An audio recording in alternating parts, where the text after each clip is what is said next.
So this video is just basically going to be a mini documentary on brother Dr. Claud Anderson. I'm going to be detailing some of his bio, accolades, and achievements, and also some factual information I learned off of him. Because it's said to give people their flowers while they're still alive. So this is kind of my way of paying homage and respect to our brother. Dr. Anderson was born September 1st, 1935 in North Carolina. He is the president of the Powernomics Corporation of America and the Harvest Institute. Powernomics is a package of principles and strategies that explain race and offer a strategy to Black Americans to become more self-sufficient and economically competitive. As an entrepreneur, Dr. Anderson built Maryland's largest seafood producing factory and operated it for 7 years. He also owned radio stations, retail food outlets, and a residential construction company. He's also written 5 books. Okay, with that being said, let's get into the information part of this. Black people came out of slavery in 1860 for the most part, owning 1/2 of this nation's wealth, and 150 some years later still own 1/2 of this nation's wealth, which is crazy. And that is done by design. In 1789, the heads of this country met in Philadelphia for 1 week to write this country's constitution. They wanted to make this land of the United States the land of opportunity and freedom for everyone, but they faced a dilemma. How can we write this in the Constitution and make this the land of the free when we're getting ready to bring over and enslave a lot of Africans? Here's how: we're going to run a game on these black people and use broad terms that only benefit white people and write blacks out of it. Like those who are property, those who are 3/5 of a human being, those who are equal to field animals, all of which apply to black people but were code words, according to Dr. Claud Anderson. And it's the truth. Just do your own research if you don't believe me on it. There were 2 constitutions. The first one was a social construct that locked black people to being permanently on the bottom.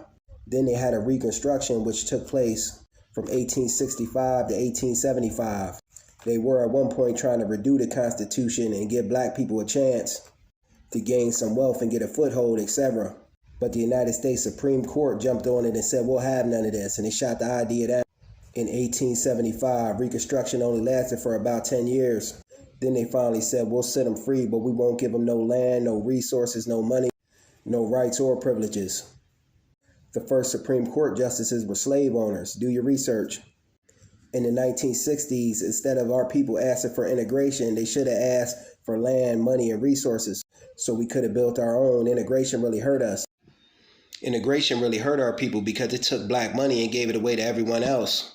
Because some of our people felt inferior due to the years of oppression. So instead of going to spend their money in the neighborhood with the little mom and pop store down the block, they went outside the neighborhood and spent it with white people just to feel like they were equal to whites. And this really hurt the black community because it took the black dollar out of the black community and hurt those shop owners. Historically, Hispanics and Arabs and other people coming into this country were classified as whites. The only one that couldn't be classified as white was the black man and the black woman. And them classifying other people as whites was done to keep the black person down and systemically oppress black. In 1956, expressways were ran right through black communities, and this was done to destroy the black community and render them helpless. The expressways were done so white folks could jump on them highways and get to the new thing they built, which was called the suburbs. There were no suburbs before this, and this was done to get away from black people. So while black folks was trying to socially integrate, white folks said, let's abandon these black people and move to the suburbs and take our resources with us. The industries, the factories, the banks, the auto dealerships, the money in general, and strip these urban black communities of their resources. They won't be able to function. And evidence of this can be seen to this day in Detroit, St. Louis, and Philly. In 1446, Henry the Navigator went around the coast of Africa and picked up black Africans. He then took them to the Pope in the Vatican, and the Pope in the Vatican said, well, use these black African slaves. Race as a concept didn't happen until the 1500s. It's a social construct. This is where racism comes from.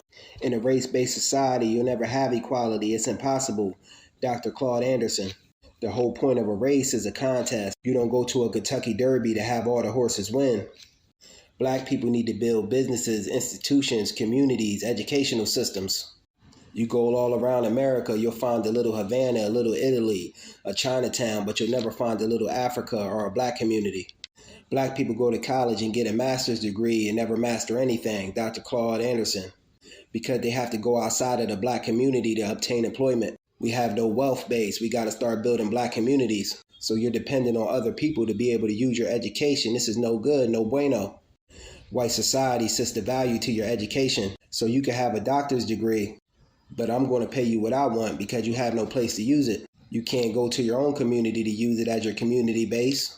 Just some things to think about for black people. We got to start running and controlling every facet of our existence.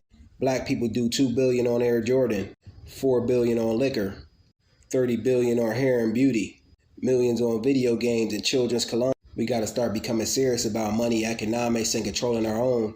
But salute to brother Claud Anderson, where a great deal of this knowledge on this came from. Peace.